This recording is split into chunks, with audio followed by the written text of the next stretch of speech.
My channel glam world by Sathi. আশা করি সবাই খুব ভালো আছো আর আমরা খুব ভালো আছি। তো সকাল সকাল আমরা বেরিয়ে পড়েছি শান্তিনিকেতন যাওয়ার উদ্দেশ্যে। আর আজকে হচ্ছে 4 জানুয়ারি। না না আমি বলি আসতে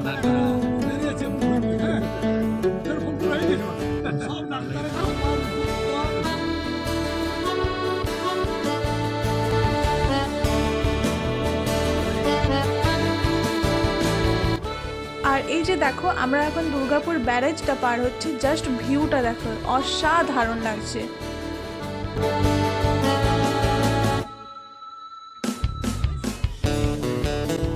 ওই দেখো নৌকা যাচ্ছে, তাতে দেখতে পাচ্ছিস? হ্যাঁ নৌকা আছে, এই সাইডে দাঁড়িয়ে আছে। ওই যে কত দূরে বেটা দেখতে পেলি? হ্যাঁ ওই যে নৌকাটা দূরে। এই ঝাড়টাতে ওই সাইডে। যেহেতু আমরা খুব সকালে বেরিয়েছিলাম তাই বাড়ি থেকে কিছু খেয়ে আসা হয়নি, তাই জন্য এখানে দাঁড়িয়েছিলাম চা খাওয়ার জন্য। মামি মনা মা ওকে দাদা ওইছি ওইছি কই তাতই খাচ্ছে ছোলা ভটরা।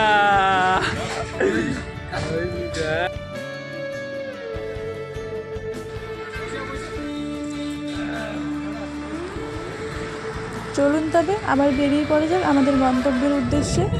তো দেখতে দেখতে আমরা শান্তিনিকেতন প্রায় পৌঁছেই গেছি, আর খুব একটা দূর নেই। শান্তিনিকেতন মানে প্রাকৃতিক সৌন্দর্য, সবুজে ঘেরা বন, ক্ষেত্র, শান্তিপূর্ণ নির্মল পরিবেশ উপভোগ করা। তো দেখতে দেখতে আমরা শান্তিনিকেতন পৌঁছেই গেলাম।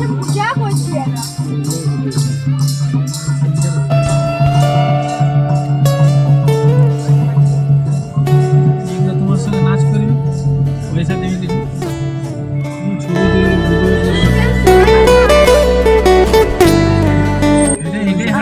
সোনাঝুরির হাট পেরিয়ে যাচ্ছি। আমরা প্রথমে মা কঙ্কালীতলার মন্দিরে পুজো দেব, তারপর বিশ্বভারতী ক্যাম্পাস, তারপর বাকি 4-5টা ঘোরাঘুরি করব। তো এখন আমরা মা কঙ্কালীতলার মন্দিরে যাচ্ছি।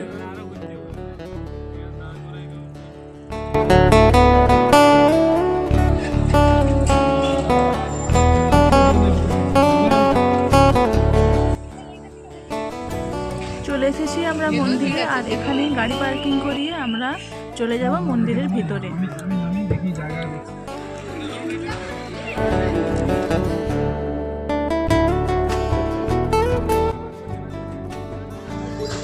চলুন এবার মন্দিরের ভেতরে যাওয়া যাক।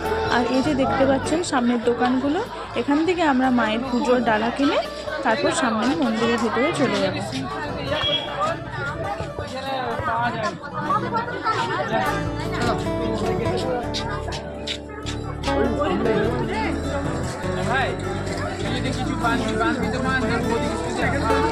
আমি জানি নাই তো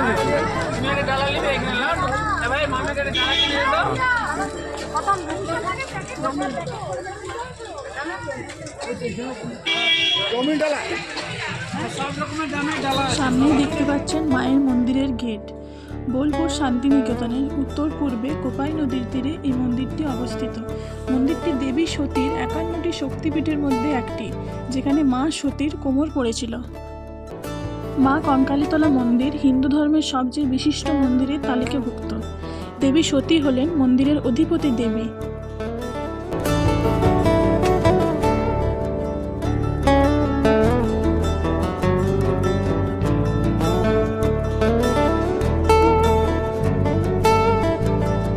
মন্দিরের ভেতরে প্রবেশ করে প্রথমেই আমরা মায়ের দর্শন করে নিলাম।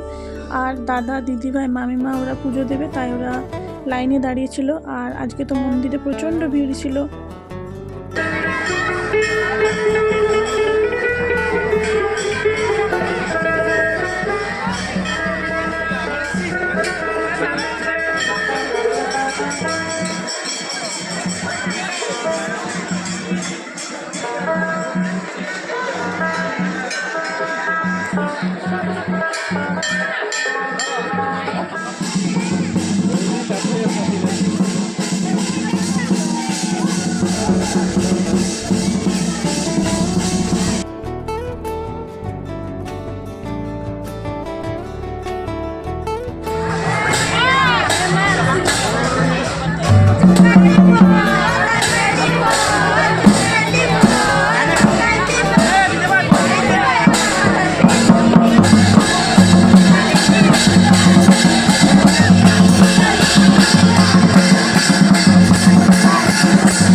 কলেজের থেকে বেরিয়ে লাঞ্চ সেরে আমরা এখন চলে এসেছি বিশ্বভারতী ক্যাম্পাসে।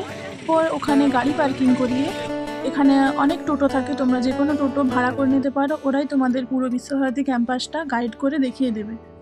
এই যে দেখতে পাচ্ছেন এই ঝুড়িওয়ালা বটগাছটি, এটির নাম হচ্ছে 3 পাহাড়ি বটগাছ। গাছের গোড়ায় 3 থাকের পাথর মাটি দিয়ে গোল করে বেদি বানানো আছে। মহর্ষি দেবেন্দ্রনাথ ঠাকুর কোপাই নদীর ধার থেকে এই বটগাছের চারা এনে এখানে রোপণ করেন। সহজ পাঠের প্রচ্ছদের ছবিটি এই বটগাছেরই।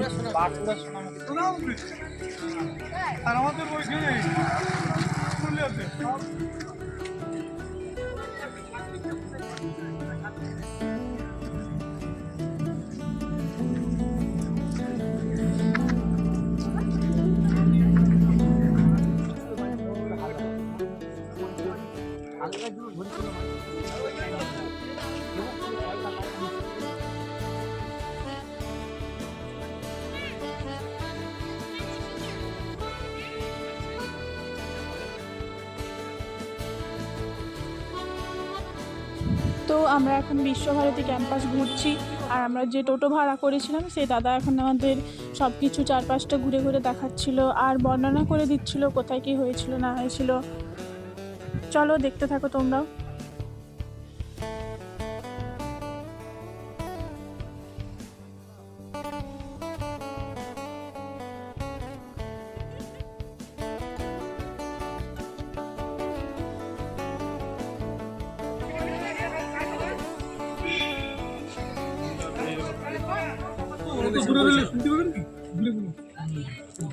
দেখো লম্বা পাড়ে যে বাইক রয়েছে একটা মঞ্চ দেখতে পাচ্ছেন, রবীন্দ্রনাথ ঠাকুর আর জীবন উনি আর্টিস্ট নাটক বলে গেছিলেন। একটি নাটক বই নিজে মঞ্চে দাঁড়িয়ে পরিবেশন করছে, নাটক বলছে নাটকের রক্ত করে। বিশ্বভারতী এখন পর্যন্ত নাটক বা নাটকের রিহার্সাল এই বাইকটি বলতে হয়। এই বাইকের নাম বলা হয় নাটক।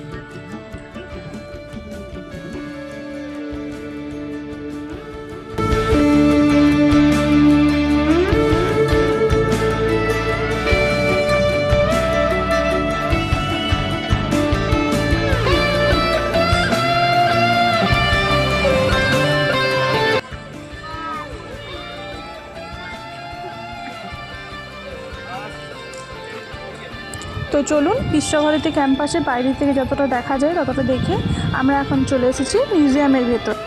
আর এখানে টিকিটের মূল্য ভারতীয়দের জন্য 100 টাকা, বিদেশিদের জন্য 1000 টাকা, স্টুডেন্টদের জন্য 10 টাকা। মিউজিয়াম খোলা থাকে সকাল 10টা থেকে বিকেল 5টা পর্যন্ত। যেহেতু মিউজিয়ামের ভেতর ভিডিওগ্রাফি ফটোগ্রাফি কিছু অ্যালাউ নেই, তাই জন্য বাইরে থেকে যতটা পেরেছি ভিডিও করেছি।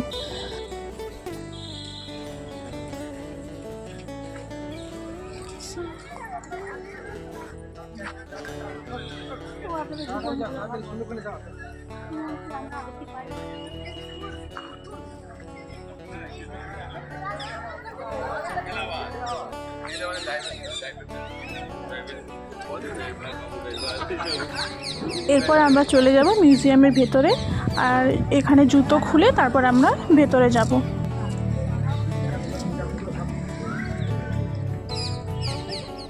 মিউজিয়ামের ভেতরে অনেক কিছুই দেখলাম, রবীন্দ্রনাথ ঠাকুরের ব্যবহৃত জিনিস, তার হিস্ট্রি। আর আপনারা সকলেই জানেন যে রবীন্দ্রনাথ ঠাকুর যে নোবেল প্রাইজটি পেয়েছিলেন তার অরিজিনালটা আর নেই, তবে তার জায়গায় একটি রেপ্লিকা রাখা ছিল। ব্যাস এগুলোই মিউজিয়ামের ভেতরে সাজানো ছিল। তারপর আমরা সবাই মিউজিয়ামের ভেতর থেকে বেরিয়ে চারপাশটা ঘোরাঘুরি করছিলাম আর এখানে সবাই মিলে ছবি তুলছিলাম। তারপর দেখতে পাচ্ছেন এই গাড়িটি, এটি রবীন্দ্রনাথ ঠাকুর ব্যবহার করতেন। তিনি এবং তার পরিবার এই গাড়িটিতে করে যাতায়াত করতেন। এই বাড়িটির নাম পুনশ্চ। আর এই সর্বশেষ বাড়িটি যেটি দেখছেন এটির নাম হচ্ছে উদিচি। বলা হয় যে রবীন্দ্রনাথ ঠাকুর তার মৃত্যুর আগে এই বাড়িটিতেই ছিলেন।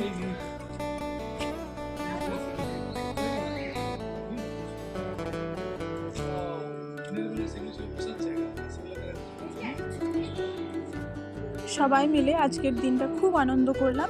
এবার বাড়ি ফেরার পালা। আমাদের শান্তিনিকেতন ঘোরার এই ভিডিওটি আপনাদের কেমন লাগলো অবশ্যই কমেন্ট করে জানাবেন।